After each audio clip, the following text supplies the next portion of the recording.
Bonjour à toutes et à tous, j'espère que vous allez bien. On se retrouve habituellement le jeudi, un petit peu tardivement, mais c'est parce que je suis en train de travailler, je pouvais pas faire une vidéo plus tôt.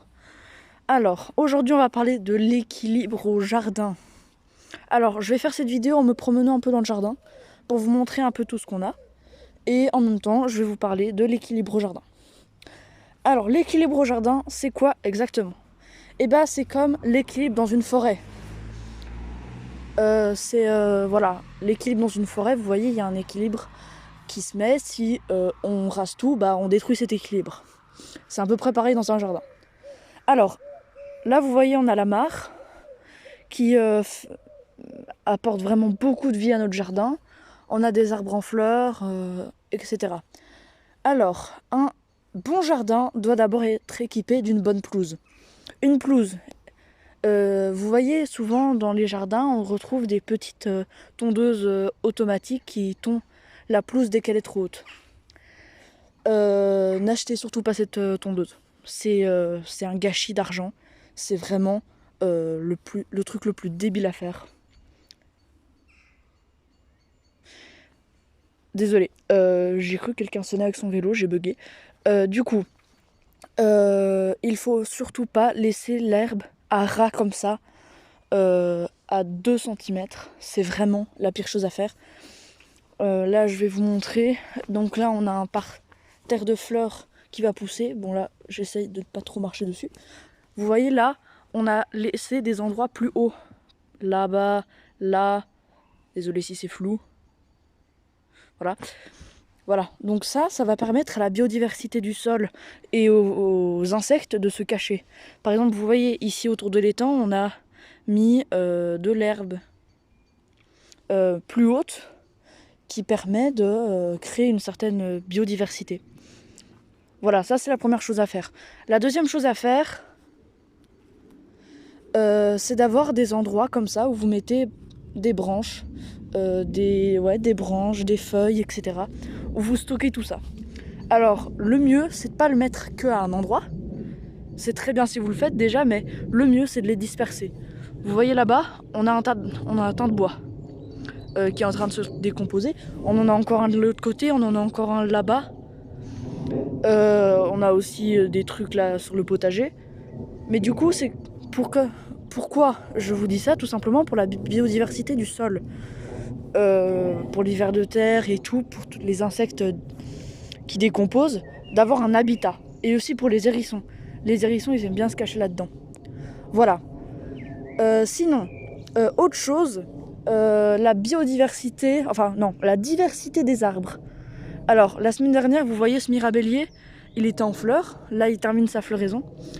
Nous, on a plein de cerisiers, qu'est-ce que je dis moi? Plein d'arbres différents. On a du mélèze, du bouleau, du cognacier, de l'érable, du charme, du prunier, du mirabellier, du tilleul, du sapin, du pommier, du cerisier du Japon, du nerisier, de l'épicéa même. Ça, c'est mon petit épicéa que j'ai récupéré de Suisse, qui est vraiment beau. Je l'ai récupéré il y a 4-5 ans, je crois. De l'aubépine, des poiriers.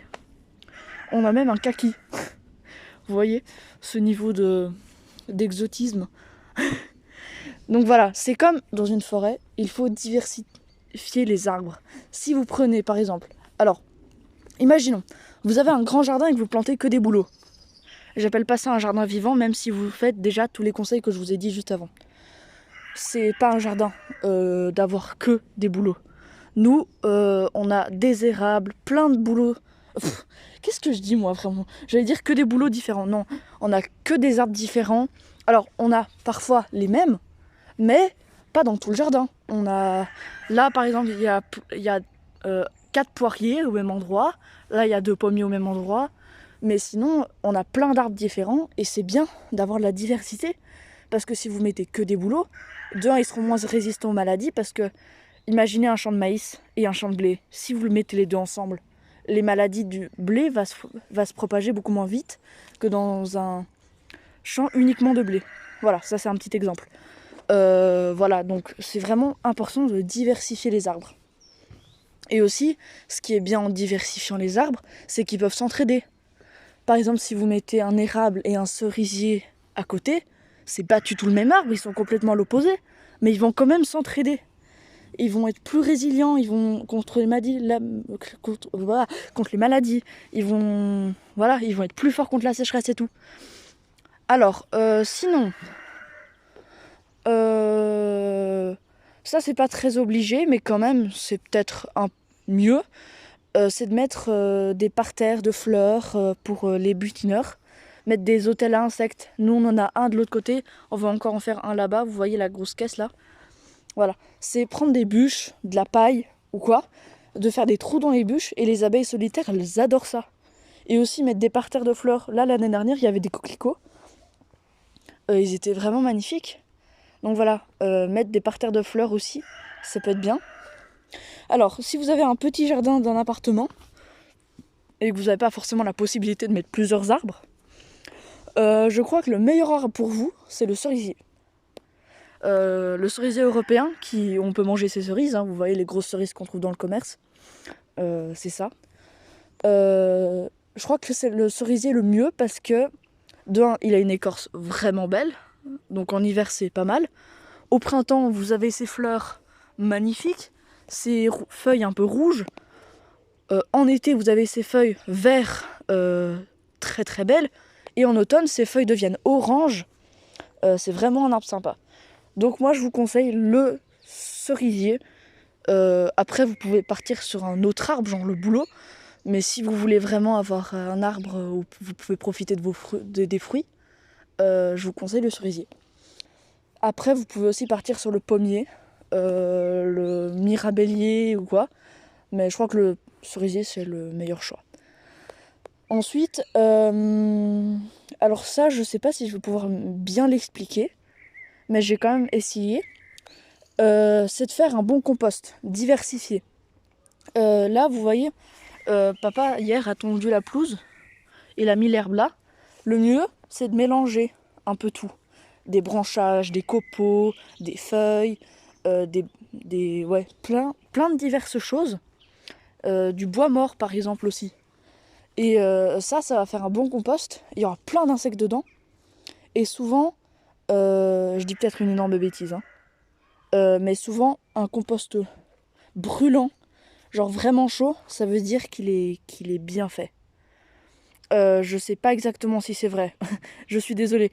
Mais là, je sais pas vraiment exactement si c'est vrai ce que je dis. J'avoue, je me suis pas renseignée sur ça. Mais je crois avoir entendu quelqu'un dire ça. Je vais peut-être me renseigner sur ça. Donc, sur ça, ne me faites pas forcément confiance. Mais je crois bien que c'est ça. Ensuite, si vous voulez être certifié jardin écologique, c'est bien d'avoir une mare aussi. Une mare, c'est franchement un bon moyen. Parce que vous pouvez avoir des grenouilles qui mangent les moustiques. Tout le monde est d'accord, hein, de bouffer les moustiques. Qu'il y ait des insectes qui mangent des moustiques pour en avoir moins en été, parce que vous êtes témoin que c'est chiant. Et sinon, voilà, je crois que c'est tout. Nous, on a un petit étang bien, qu'on a fait l'année dernière.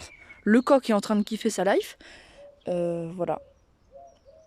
Mais vous voyez, autour de l'étang, là, on tombe pas la pelouse, hein, on la laisse comme ça. L'année dernière, elle était à là, hein, presque. Donc voilà, c'est vraiment, on laisse des endroits sauvages, complètement sauvages. Voilà. Je crois que c'est tout. Sinon aussi, une toute dernière chose, regardez, là-dedans, il y a plein de buissons différents. Et ça, c'est vraiment kiffant surtout pour les hérissons qui adorent les endroits comme ça. C'est vraiment des endroits bien confinés, ils peuvent se cacher et tout. Donc ça aussi, c'est un bon moyen. Voilà, vous, j'espère que vous allez bien, j'espère que vous avez passé une bonne journée, malgré qu'elle soit froide, cette journée quand même. Et moi, je vous dis à jeudi prochain pour la prochaine vidéo, et à lundi pour la vidéo, pour le prochain short. Voilà, je crois que là, vous avez toutes les clés pour avoir un jardin vivant, un jardin beau, et aussi un tout dernier détail, je suis désolée, faites des nichoirs pour attirer les mésanges et tout, pour attirer des oiseaux, des merles et tout, pour avoir un jardin avec des chants d'oiseaux. À très bientôt. Le coq essaye de sortir de ce poulailler. Coq! Et faites un poulailler aussi. C'est vachement cool également. Avoir des œufs, c'est vraiment le bonheur.